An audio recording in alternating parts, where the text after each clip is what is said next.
Halo Ngominers, apa kabar? Kembali kita berjumpa di Ngomina. Ini ada lumayan banyak update untuk hari ini. Yang pertama dari Yuri. Ada nggak yang udah denger nama ini? Yuri Alberto ini adalah penyerang Corinthians yang sangat erat dikaitkan dengan Inter Milan. Kawan-kawan pasti sudah tahu bahwa musim depan itu Inter akan kehilangan Lord Barbecue kita Korea, kemudian juga penyerang asal Indonesia Tope Arnautovic. So at least satu striker, at least loh, at least.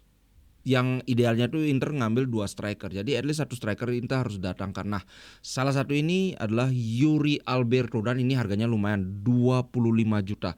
Kenapa aku bilang 25 juta? Ya satu, ini tim Serie A, Bos. Dua, ini asalnya dari Liga Brasil. Corinthians kan Brasil. Nah, untuk pemain dari Liga Antah Berantah, umurnya kalau nggak salah 23 ya, coba aku lihat. 23 tahun dari Liga Brasil, itu harga 25 juta. Nah, aku sudah lihat, aku baca profilnya, kok aku agak ragu ya. Ini kayak jangan-jangan kalau Inter maksain ngambil ini bisa-bisa jadi kayak si Gabigol nanti. Ya memang dia musim lalu katanya jadi top scorer, kemudian musim ini dia sudah nyetak 31 gol. Ya tapi itu kan di Liga Brasil, Bos. Nggak tahu deh, coba kawan-kawan lihat di YouTube, ketik aja Yuri Alberto. Kalau aku sih kayaknya nggak, at least dibandingkan Castro. Nah, Santiago Castro, kok Antonio. Santiago Castro ini jelas lebih teruji. Dia itu main di Bolonya. Bolonya kan musim ini baru mulai bangkit lagi kan, di awal musim kan benar-benar goyang. Dia tuh udah nyetak 6 gol dan 5 assist. Mungkin kelihatan wah 31 gol, tapi ini kan di Serie A. Terus dia mainnya di Bolonya yang sekali lagi aku bilang baru mulai bangkit karena dia ditinggal Zirkzee, ditinggal Mota, ya benar-benar lagi goyang lah ininya. Apa namanya?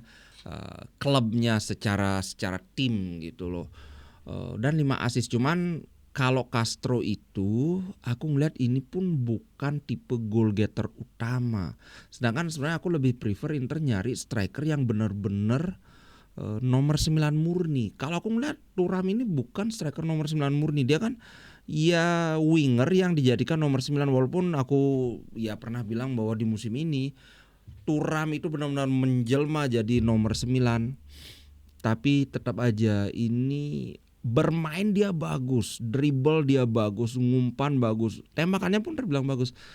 Tapi killer insting seperti yang kita punya di Milito, Icardi, kemudian siapa lagi ya? Katakanlah Ronaldo, R9 apalagi kejauhan lah kalau Ronaldo. Vieri itu tidak ada di Thuram, tidak ada di Lautaro. So aku sih sebenarnya kalau bisa Vlahovic. Vlahovic ini adalah nomor 9 murni, benar-benar tipe apa ya, kalau ada istilahnya fox in the box, yang dia ya memang beroperasi di area kotak penalti. Walaupun di sisi lain aku harus mengakui juga sebenarnya Inter tidak terlalu membutuhkan seorang striker murni. Kenapa?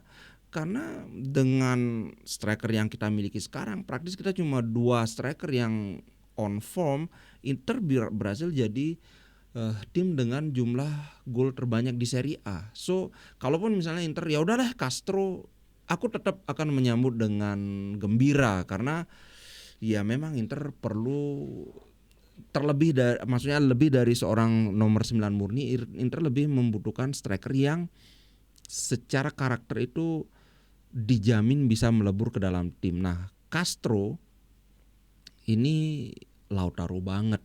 Anggaplah Lautaro KW super lah ya. Kalau kita punya Lautaro, Thuram dan Castro, menurutku ini sudah manis gitu. Tapi tentu saja kalau bisa Retegi, Retegi yang terbaik. Oke, itu soal. Oh ya, ngomong-ngomong sebelum aku lewat, Castro itu sempat menjawab bahwa idola dia itu, kalau striker Argentina itu paling idolanya itu adalah Messi. Kemudian siapa yang dulu-dulu Batistuta.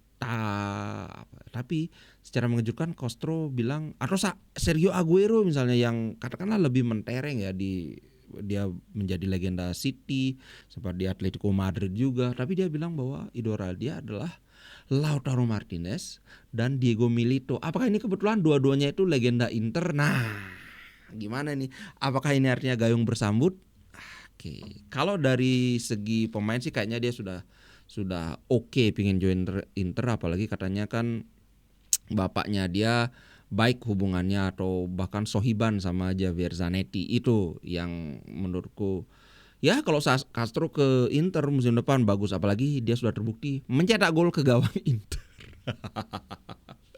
Oke, itu. Nah, kemudian ini ada analisa yang menarik dari Capello, tapi ini analisa yang rasanya masuk di common sense aja. Jadi dia bilang bahwa ini lebih baik bagi Inter bertemu Feyenoord dibandingkan PSV. Kawan-kawan pasti sudah tahu ya bahwa sebelum diundi kemungkinan Inter akan bertemu antara Feyenoord atau PSV. Tapi kenapa dia bilang lebih bagus Feyenoord? Karena walaupun dua tim ini sama-sama menyingkirkan tim Italia, bahkan bisa dikatakan tim apa ya, kalau aku bilang tim papan atas, masalahnya Milan itu kan di tim papan tengah. Anggaplah ya sudahlah, berhasil menyingkirkan tim besar. Nah, kalau tim besar kan aman. Milan walaupun di papan tengah harus diakui masih merupakan tim besar di Italia kan.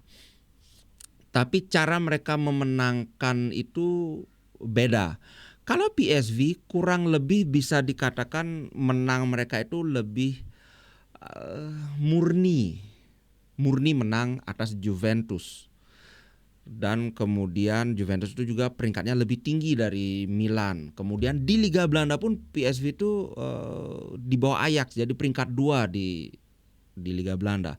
Sedangkan Feyenoord itu, menurutku Feyenoord ada unsur lucknya mereka menang lawan Milan. Karena Milan pertama mereka sudah memborbar, udah nyetak gol dari menit 1, kurang dari menit ke-1 kan. Kemudian menguasai pertandingan. Cuman Milan itu kan sialnya ya si Barokokok, si Theo Hernandez itu begitu kena kartu merah kan langsung Feyenoord dapat angin. Itu pun sebenarnya Milan masih cukup mendominasi, cuma nggak seperti di babak pertama ketika masih 11 lawan 11 kan. So dalam hal ini bisa dikatakan Feyenoord itu kayaknya lebih ringan dibandingkan PSV Eindhoven. Dari banyak faktor kan, peringkat di liga, peringkat tim yang mereka kalahkan, cara mereka memenangkan pertandingan, ya menurutku ini sudah cukup jelas gitu sih bro. Jadi aku kurang lebih setuju dengan Capello. Nah, ini aku nggak tahu ini apakah provokasi dari The Fry, tapi dia bilang sekarang Inter merasa lebih bertanggung jawab di Liga Champions, memiliki maksudnya dibebani oleh tanggung jawab yang lebih besar. Karena apa? Karena cuma Inter aja yang lolos. Dia bilang gini, kami tahu bahwa kami sekarang punya tanggung jawab lebih karena tim-tim Italia lain sudah tereliminasi. Dan saya secara tulus merasa menyesal untuk mereka yang tersingkir. Kemudian lanjutnya, dalam level personal saya happy, saya bahagia bisa menghadapi lawan dari Belanda. PSV dan Feyenoord adalah dua-duanya tim yang kuat gitu. Menurut kawan-kawan gimana? Ini benar-benar dia benar-benar dia merasa menyesal atau ini kayak nyenggol-nyenggol gitu? Kok kayak, tapi kalau dilihat dari karakternya The Fry, dia kan bukan pemain yang suka cari gara-gara, nggak kayak Theo Hernandez, nggak kayak Leao. Kayaknya sih memang bener dia ngomongnya tuh ya demi Liga Italia. Karena sekarang dengan tersingkirnya ini Juventus, Atalanta, Bologna, kemudian siapa lagi, Milan, hampir bisa dipastikan Liga Italia itu musim depan pasti cuma 4 wakil, nggak bisa 5 wakil lagi kayak musim ini gitu. So ya kemungkinan buat Milan bisa lolos pun semakin kecil jadinya. Kalau Juventus, aku sih optimis Juventus musim depan kayaknya pasti bisa lolos ke Liga Champions. Gitu bro. Oke, itu soal The Fry. Nah sekarang kita bahas internal. Kabar buruk guys. Jeng big injury blow. Si Sommer itu dia ada retak di tulang jempolnya. Dan ini dikabarkan dia akan istirahat atau tidak bisa bermain setidaknya 3 minggu. kecil kemungkinan dia bisa sembuh sebelum 3 minggu, tapi ya gimana. Sehingga mau tidak mau Inter harus mengandalkan Josep Martinez. So, tapi begini, dibandingkan dengan musim sebelumnya di mana cadangannya Inter itu kan si siapa namanya itu Radu. Menurutku Josep Martinez ini adalah kiper yang cukup memiliki kelas. Walaupun harus diakui dibandingkan Ian Sommer ini masih kalah. Tapi aku tidak terlalu khawatir itu sih. Cuman aduh sayang banget sih Sommer 3 minggu pula. Aduh, ngomong kiper ketiga kita si siapa namanya ya, Di Gennaro itu sudah cedera loh dan belum sembuh sampai sekarang. Gila, udah kiper ketiga cedera pula. Aduh, so begitu tentang Sommer. Jose Martinez ini menurutku ini bisa jadi petaka, bisa juga jadi sebuah berkah bagi Jose Martinez. Kalau di masa 3 minggu ini dia kan akan main kurang lebih berapa ya? Mungkin 5 kali ya. Di semua pertandingan. Kalau dalam 5 pertandingan dia bisa membuktikan kelasnya, bisa jadi musim depan Inter nggak akan ngambil kiper, bisa jadi dia akan jadi kiper permanen Inter di musim depan. Kita lihat aja apakah bisa. Oke. Nah, kemudian lagi-lagi berita buruk untuk Inter Milan. Thuram yang waktu ini itu dipaksakan bermain, cederanya agak bertambah parah. Ada di ankle itu kan kawan-kawan sudah tahu ya. Kemudian Augusto itu ada memar di pahanya akibat benturan di pertandingan sebelumnya. Kalau Augusto itu tidak terlalu parah, mestinya Thuram pun nggak terlalu parah. Karena ini kemungkinan dia tidak akan dimainkan dalam pertandingan lawan Genoa itu hari Sabtu, lagi 2 hari, dini hari tapi ya. Kalau tidak ada perubahan ini sudah pasti nggak main sih Thuram. Lebih baik dia disimpan untuk lawan Napoli. Di berikutnya kan Inter akan lawan Napoli itu sekitar jarak 6 hari atau 7 hari Inter akan menghadapi Napoli. So Thuram istirahat, Augusto hampir pasti istirahat. Nah, tentu saja kemudian Zalewski. Apakah ini akan menjadi full debut pertama Zalewski, atau maksudnya bukan full debut sih, akan jadi starter di pertandingan lawan Genoa. Kalau Inter ingin menyimpan Di Marco, kemungkinan dia akan jadi starter. Tapi menurutku nggak ada alasan sih untuk Inter menyimpan Di Marco, karena satu, jarak pertandingan lawan Genoa dari yang kemarin ketika kita kalah lawan Juve itu kan hampir 6 hari kan. Habis itu ada 6 hari lagi untuk sebelum kita lawan Napoli. Jadi ngapain disimpan? Prediksiku sih Zalewski akan main jadi penggantinya Di Marco sekitar menit 75-an gitu. Itu. Tapi kalau Zalewski jadi starter ini menarik karena Bastoni biasanya aku ngelihat pola dari Inzaghi yang sangat jarang memainkan Bastoni itu full 90 menit. Bisa dimaklumi karena Bastoni itu benar-benar diporsir naik turun. Dia itu center back tapi mainnya tuh kayak wing back yang benar-benar naik turun. Jadi ya menit 60 itu Bastoni udah kecapean.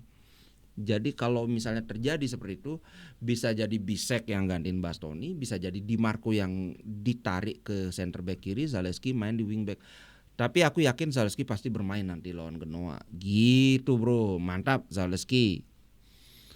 Nah, ada sedikit sebagai penutup aja ya, komentar menarik dari Vieira. Vieira ini kawan-kawan pasti ingat ya, Patrick Vieira, mantan pemain Juventus, tapi juga akhirnya ketika Juventus kena hukuman Calciopoli, degradasi ke Serie B, dia pindah ke Inter Milan. Dia bilang Inter Milan akan sangat marah setelah kekalahan Juventus. Jadi kayak wah, ini kami harus siap menderita ini. Inter marah, biasanya Inter habis kalah, mengalami kekalahan menyakitkan itu Inter ngamuk. Nah, Genoa mungkin agak sial jadi sasaran kemarahan Inter Milan. Tapi ya jangan senang dulu, bisa jadi malah Genoa itu malah membalikkan prediksi. Kita lihat aja nanti besok mungkin aku akan bahas preview, atau kalau nggak besok ya nanti malam. Patrick Vieira menurutku adalah pelatih yang cukup bagus. Genoa pun menurutku ya mungkin mereka memang ada di tabel kayaknya di papan bawah ya. Genoa itu bahkan nggak di papan bawah, di peringkat 11. Dengan materi Genoa yang seperti ini berada di papan tengah peringkat 11, menurutku ini cukup bagus. So Inter harus berhati-hati dengan Genoa. Genoa itu sekarang sudah 25 pertandingan, 7 kali menang, 9 kali seri, 9 kali kalah. Mencetak 24 gol, ya tidak terlalu bagus. Kebobolannya cukup banyak, 33. Tapi tetap saja berada di papan tengah dengan materi pemain yang menurutku biasa-biasa aja. Di atas Como, di atas Parma, bahkan di atas Monza. Tapi Monza ya memang lagi kacau banget sih. So Inter menurutku tetap harus hati-hati. Patrick Vieira ini bukan pelatih ecek-ecek, bukan pelatih, walaupun dia belum pernah pegang tim besar, belum pernah dapat juara sebagai pelatih, tapi menurutku dia sebagai pemain itu dia sudah menunjukkan bahwa ini pemain pinter. So kita lihat aja, nanti kita bahas di previewnya. Itu dulu untuk konten kali ini, untuk update. Aduh, semoga cepat sembuh lah. Hakan semoga bisa benar-benar bangkit. Kalau enggak udah Zielinski aja mainin sebagai regista kan. Oke, itu dulu guys. Sampai jumpa di konten berikutnya. Ciao.